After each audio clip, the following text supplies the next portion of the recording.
just got this door repainted, no, called restained. Also include this the frame, iron frame. Okay, but I found out this lock, actually the color no good. The paint lost the color.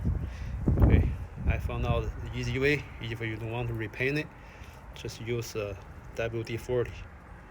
Okay, spray. Do not directly spray on there. Right. If you want to, you can, but use some paper towel. Spray on some paper towel and wipe it.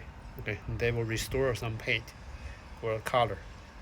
It cannot be like original, but much better. You can repaint it, but I think it's too much work. This use WD-40 is an easy way. Also, I have other like this. On this garage door, there's some black thing, the metal thing, lost the color too. Use the same way, right? Use a paper towel and WD-40 and wipe it. Right? You don't have to repaint it if you don't want to.